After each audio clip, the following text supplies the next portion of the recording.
ముందుగా హెడ్లైన్స్ చూద్దాం. ఖరీదైన భూమిని దారాదత్తం చేస్తున్నారు. దయచేసి అలాంటివి మీడియాలో వేయకండి. చంద్రబాబు రాష్ట్రాన్ని అభివృద్ధి పదంలో ముందుకు నడిపిస్తున్నారు. ఉయ్యూరు వీరమ్మ తల్లికి 500 సంవత్సరాల చరిత్ర ఉంది. ఒక 4 గోడల మధ్యలో జరిగే సెక్స్ బ్లాక్మెయిల్ కానీ ఎవరైనా కానీ అలాంటి దాన్ని కూడా మనకు అవసరం. ఈ సమాజంలో అది ప్రాధాన్యత కాదు. అది ఒకరి ఇష్టాల మీద ఆధారపడి ఉన్నటి సిస్టమ్. అది దీన్ని కూడా కొంత అందుకే నేను ఎంటైర్ మీడియా యాజమానాలకు రిపోర్టర్లకు అందరు కూడా ఆ రోజు ల్యాండ్ టైటిలింగ్, ఇందాక మా పెద్దలు చెప్పారు, ల్యాండ్ టైటిలింగ్ యాక్ట్ అని అంటే పెద్ద రాద్ధాంతం చేశారు.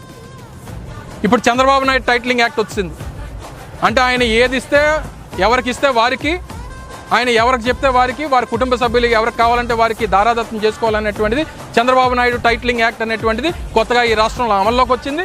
ప్రముఖ నగరాల్లో అత్యంత విలువైనటువంటి భూముల్ని దారాదత్తం చేసేటువంటి కార్యక్రమం ముందుకు సాగుతూ ఉంది. దీన్ని తీవ్రంగా ఖండిస్తూ ఉన్నాం, వ్యతిరేకిస్తూ ఉన్నాం.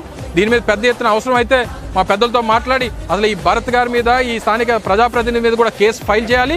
ల్యాండ్ గ్రాబింగ్ యాక్ట్ కింద వారి మీద కేసు నమోదు చేయాల్సిందే. అసలు ప్రభుత్వాలు ఇప్పటికే సుమోటోగా తీసుకోవాల్సినటువంటి అవసరం ఉంది.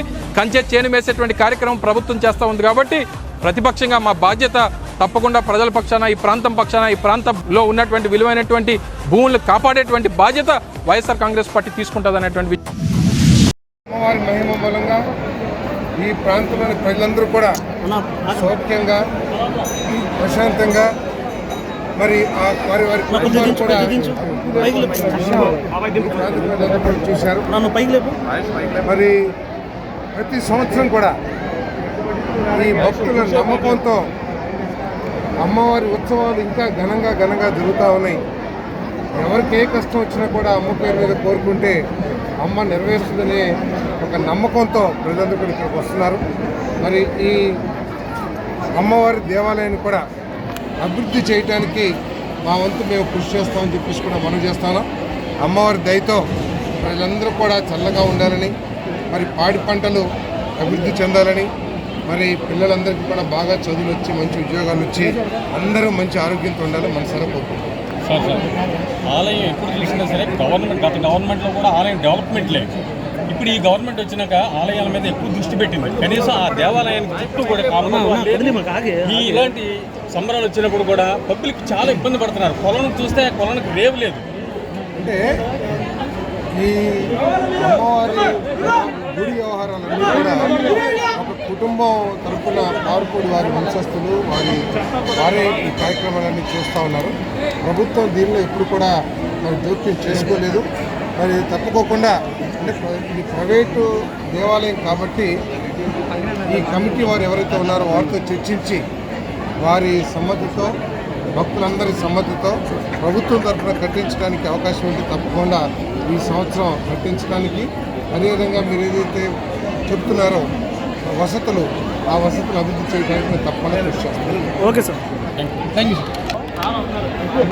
కొంగు బంగారంగా కోరిన కోరికలు తీర్చేటటువంటి వీరమ్మ తల్లి ఈ ప్రాంత ఎలవేల్పుగా మన ఉయ్యూరు గ్రామ దేవతగా ప్రసిద్ధి చెంది మన ఉయ్యూరు ప్రాంత ప్రజల్ని చల్లని చూపుతో ఆవిడ కాపాడుతోంది.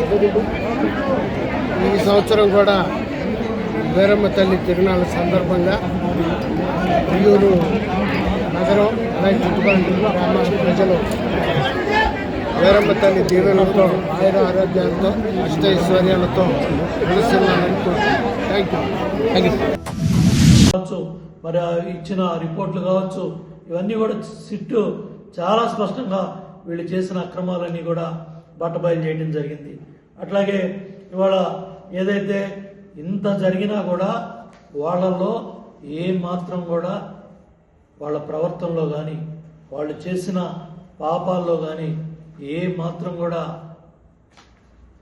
ఇది లేకుండా 2019-24 మధ్య 20 కోట్ల లడ్లు ఇప్పుడు బ్లాక్ లిస్ట్ చేయబడిన బోలేబాబా డైరీ మరియు దాని ప్రతినిధులు సరఫరా చేసిన నకిలీ లేదా విషపూరిత నెయ్యిని ఉపయోగించి తయారు చేసిన లడ్లు మరి ఇవన్నీ కూడా ఈ పాపాలన్నీ కూడా బట్టబయలై చాలా క్లియర్గా ఈ వాస్తవాలన్నీ కూడా వచ్చాయి. ఎంతోమందికి మరి ఇన్ని క్లియర్గా బట్టబయలైతే దగ్గర కోట్లాది మంది భక్తులు మరి తిరుమలకు వస్తూ ఉంటారు. సుమారు 1924 మధ్యలోనే 10 కోట్ల మంది భక్తులు తిరుమల మరి రావటం జరిగింది. సుమారు 48 కోట్ల లడ్డూలు విక్రయిస్తే ఇవాళ సిట్ ఇచ్చిన రిపోర్ట్లో వీళ్ళు చేసిన పాపాలు 20 కోట్ల వరకు ఇవన్నీ కూడా మరి బట్టబయలైనాయి. సిట్టు ఈ ఇచ్చిన నివేదికలన్నిటి మీద కూడా త్వరితగతంగా చర్య తీసుకొని మరి దగ్గర ఈ లడ్డూలు తయారు చేయడానికి దగ్గర 13,000 కిలోల నెయ్యి కావాలి. మరి దగ్గర 534 కోట్లు ఖర్చు చేస్తారు. ఇవాళ బోలేబాబు కానీ దాని ఫ్లాక్స్ డైరీలు కానీ వీటన్నిటి కూడా సుమారు 250 కోట్ల రూపాయలు విలువ చేసే ఈ అన్ని వాస్తవాలన్నీ కూడా బట్టబయలే. వీళ్ళ పాపాలన్నీ కూడా మరి ఈ కోట్ల రూపాయల డబ్బు ఏ అకౌంట్లోకి వెళ్ళింది, ఏ బినామీ కంపెనీలకు వెళ్ళాయి, ఏ సూట్ కేస్ కంపెనీలకు వెళ్ళాయి, ఇవన్నీ కూడా చాలా క్లియర్గా బట్టబయలై. ఈ ఎవరైతే పెద్దలు గద్దలు ఉన్నారో ఈ గద్దలు అందరూ కూడా మరి జైలుకి వెళ్ళే రోజులు దగ్గరలోనే ఉన్నాయి. ఈ వాస్తవాలన్నీ కూడా బయట అయితే నిన్నే జగన్మోహన్ రెడ్డి మళ్ళీ బయటకు వచ్చాడు.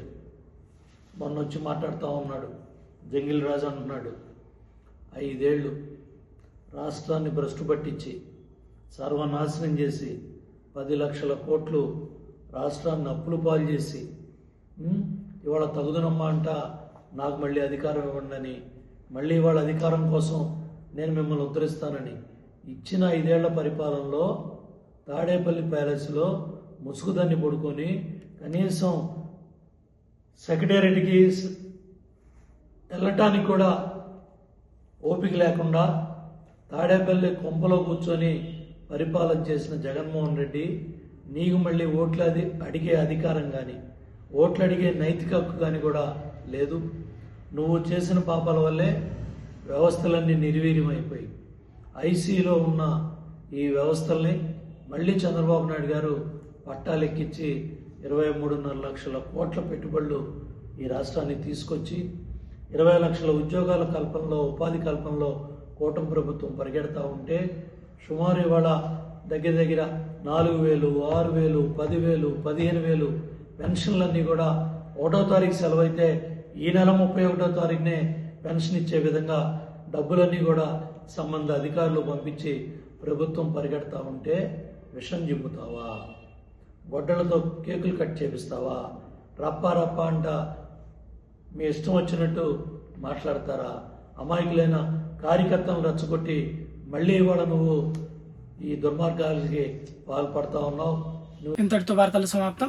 చూస్తూనే ఉండండి S9 టీవీ న్యూస్.